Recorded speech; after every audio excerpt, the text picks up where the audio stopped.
What is going on, guys? Welcome back to the channel. Today I've got our July unboxing for the standard mystery tackle box. I'm going to try to keep this one as brief as possible. As you can see, I've got to get ready to go to work here in about 20-ish minutes. So at this point, it'll probably go up late tonight. Today's Thursday the 8th, and then the June slam for the standard box is going to go up Saturday, so Saturday the 10th. I've already got a preview for it on the Instagram and TikTok, so if you follow either of those, I'll put links for both of them in the description. Check it out if you want. It's going to be pretty sick. When I initially got the email that the box shipped, I checked out what was in it. I remember one thing, but without further ado, we're just gonna jump into it and get it unboxed for you guys. First, we've got a 13 fishing jabberjaw, which is the bait I do remember looking at. It's basically a mix between a chatterbait and a crankbait. It's a regular square bill, but the bill of the bait, and I'll get it out here real quick to show you.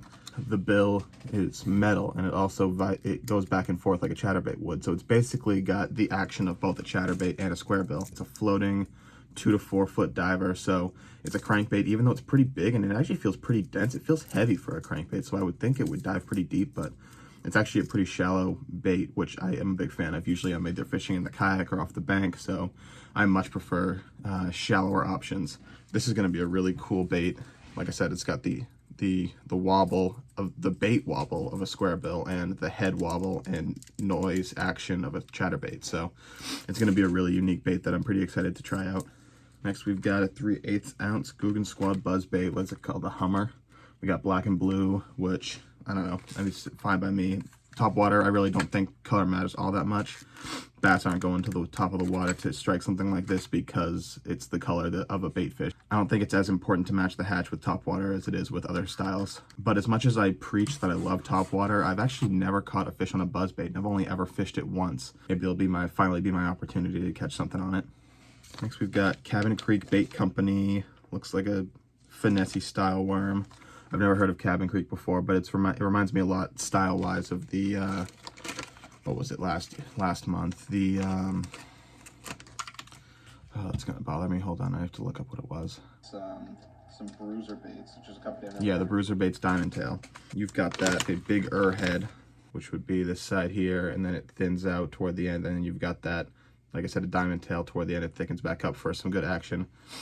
This one definitely is a little shorter lengthwise, and it's a lot thicker here. The other one was very thin, and I think probably maybe another inch longer, I think. I've got it. I must have them around here. Oh, you know what? I think they're in the car. I was gonna grab it to compare the sizes, but it's definitely thicker. It may be a little shorter. I don't know. I think it's still gonna have really good action, but I like the thicker aspect of it because I was thinking about last week using it on a shaky head, but we had those offset hooks to pair it with, and plus the diamond tail was it was so thin that I was afraid if I tried to use a screw lock shaky head that I would just go right through the head of the bait. But because of the thicker style of this bait, I think a shaky head would actually work really well with this, and if not, I can throw it on a similar rig as I did last month, like a light Texas rig with some offset hooks.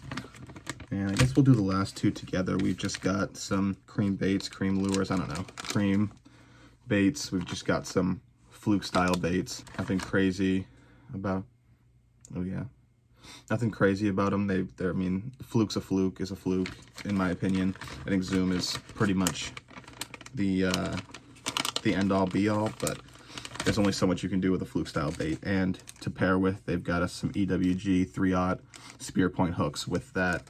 Let me get them out. They've basically got a U at the bottom of the hook, a deep V, which I'd imagine is mostly just to make sure that once you set the hook on a fish, they stay right in that lip. They can't really use the leverage to shake the hook. So you can see that right here, this deep V right here. I imagine once you set the hook, the fish's lip is going to get stuck right in there, and they can't move around that curl and get some leverage on you to shake the hook. They're going to be stuck right there as long as you keep tension.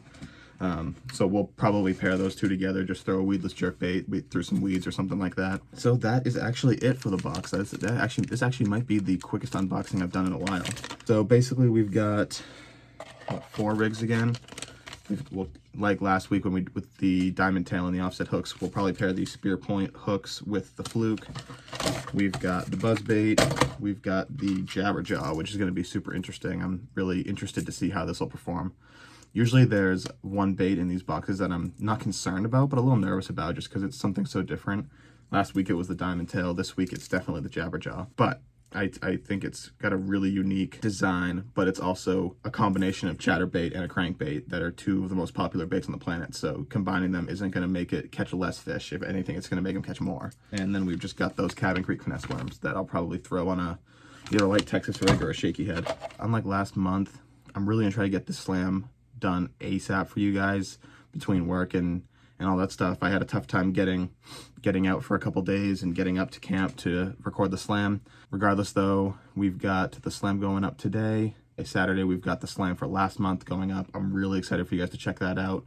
Like I said, there'll be previews either on my Instagram or TikTok. I'll put that in the description. But I hope you guys enjoyed this video, and I will see you in the next one. Later.